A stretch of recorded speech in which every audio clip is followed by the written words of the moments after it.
Hello. હાજી બોલો. વિરાજસિંહ, હાજી બોલો. આજે આપણે મહેસાણા આપણે એવું હતું એકચ્યુઅલી અરવલ્લી જિલ્લામાંથી બોલીએ. બોલો. આમાં એવું છે કે આપણે 40 વર્ષમાં 5 મહિના પૂરતા હતા ને આપણે પેલી પરીક્ષા લેવાઈ ગઈ હતી. હવે અમારા કોર્ટ ટેસ્ટ અમને ના પાડી દીધી સર્કલમાંથી. શા માટે ના પડી? કે ભાઈ 5 મહિના પહેલા જે પરીક્ષા લેવાઈ હતી હા એ તમે અમારે 40 વર્ષ પૂરા અમે એસટી ટ્રાઇબલમાં હું આદિવાસીમાં. બરાબર.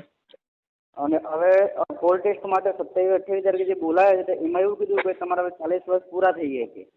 આ તો ભરતી જૂની છે ને એને કઈ આ ભરતી થોડી નવી છે.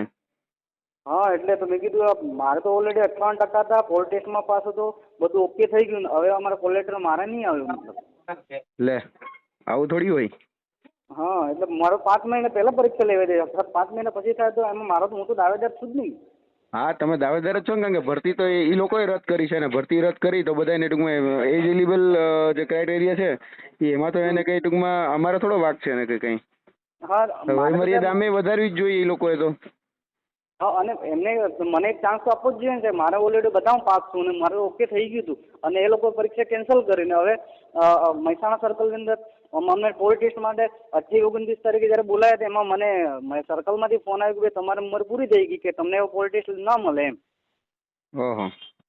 હા તો એના તમે માટે જેટકોમાં રજૂઆત કરી કે જેટકોમાં કઈ રીતે પછી આગળ જેટકોમાં તમારે બરોડા ખાતે જે કચેરી છે ત્યાં તમારે રજૂઆત કરવા જવું જ પડશે ને? આ રીતે તો ન ચાલે ને. હા તો પણ હવે અમારે ડિવિઝન કેવું લાગે છે અરવલ્લીમાં જે મેં એપ્રેન્ટિસ અહીંયા મહેસાણામાં કરી હતી તો એ લોકો મને ના પાડી છે. હા તો એના માટે મારે શું કરવું પડે છે? જેટકો કચેરી બરોડા ખાતે જે છે ને ત્યાં જ જવું પડે ને ત્યાં એને ચર્ચા વાત કરવી પડે તમારે એની જોડે. તો મહેસાણા જાઉં કે પછી બરોડા જાઉં? બરોડા જાવ એ જ વધારે સહેલું પડશે ને.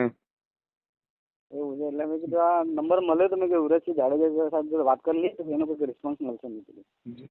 બરોડા જવું પડશે પહેલાં. બરોડાથી જ થશે. આ તો ખરેખર અન્યાય કહેવાય ને. આ થોડી કઈ નવી ભરતી છે.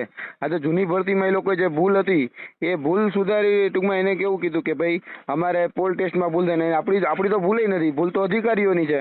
આપણી ભૂલ હોય તો સમજાણું. આ તો અન્યાય જ કહેવાય ને. તમારી જેવા બીજા કેટલા છોકરાઓ છે? ખાસા બધા છોકરા સર્કલમાં તો હશે કમસે કમ ઘણા બધા હશે પણ અરવલ્લીમાં તો હું એકલો છું સાહેબ. ઓકે. તો એના માટે શું કરીએ? જેટકો કચેરી જે છે ને મેન ઓફિસ બરોડા એ બરોડા જ જવું પડે. આનું નિરાકરણ તો ત્યાંથી જ આપી શકે એ લોકો. એવું છે એમ ને? હા. તો પછી કદાચ સાહેબ તમને મળવાનું થાય તો ક્યાં મળવા મળે? હું તો આજે નથી પણ હું તો બહાર છું આજે. પણ તમારે જેટકો કચેરીમાં જવું હોય તો ટૂંકમાં બરોડા છે એનાથી આપણે જે જગ્યાએ આંદોલન થયું હતું એ આંદોલન જે જગ્યાએથી ત્યાં જ જવું પડે પહેલાં.